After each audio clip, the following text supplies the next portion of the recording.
Hi, I'm Andrew Young. I'm going to be talking to you today about better positioning. Positioning within your key accounts, those main customers. Positioning is all about the level of business relationship, strategic level relationship that you have. This is absolutely crucial in helping develop the business you have with major accounts, because positioning early within an account is the route to getting better business, more business, but also being able to help shape that business. Make sure this has got better value. Make sure that it's the kind of business you want to be doing with this customer, and actually tying in future business opportunities. The key to positioning is to be in early, to have an involvement with this client way in advance of them issuing an RFP or an invitation to tender. To actually being involved when they're determining their objectives, their strategy, helping them shape what they're going to be buying. And this is what your competitors will be doing if you're not. Just to step back a little bit to help explain how positioning works within key accounts, it's probably best to start off by taking a look at the business buying cycle. For most corporations, major businesses, they generally follow the same steps in terms of a purchase or an investment decision. The first step is always around strategy.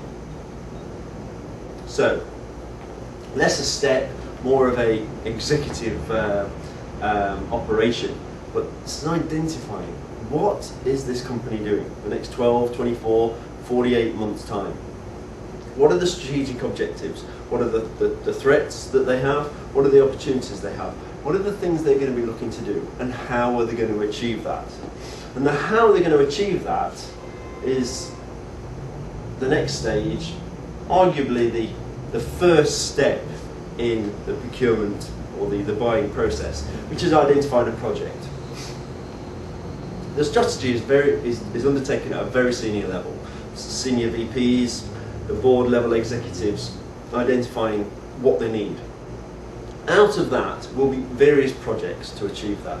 So we'll take, for example, one project.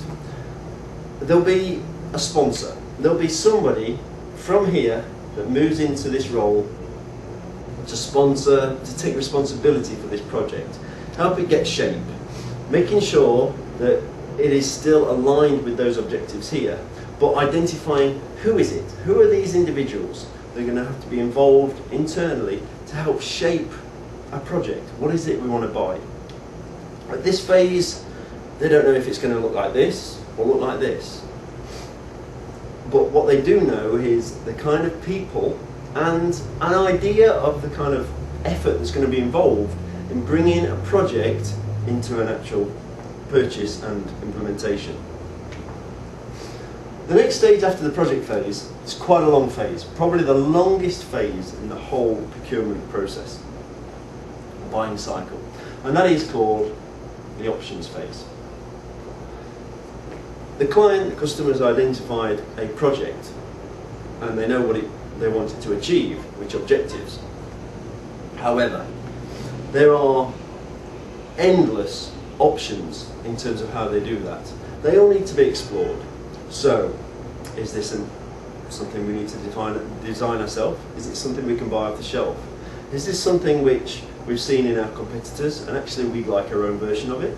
Is it something which some industry advisors suggested this is the way to go? This is the way to get market advantage over your competitors. This is the way to actually open up new accounts, new businesses. Do we do something different in our operations in Asia, for example, or in Europe? All those options need reviewing. This project team here will identify various business and technical specialists and experts that will work on these different streams to identify, okay, well, which one makes sense? They start to make the shape of what it is they're going to be buying. So, yes, it's probably going to look more like this, or rather than like this. The key task of the options phase is to come down to the preferred option. The thing that they'll then go out to the market, to you guys, to say, this is what we want to be buying. There's one phase at the end of the options phase which generally takes the longest time of anything else. and that's to do with the financial authorization. Once they've identified what the project is, sufficiently to say, okay, it's going to involve this amount of investment, it's going to take this amount of time, and I think that's my time up, that's my alarm. So, thank you very much.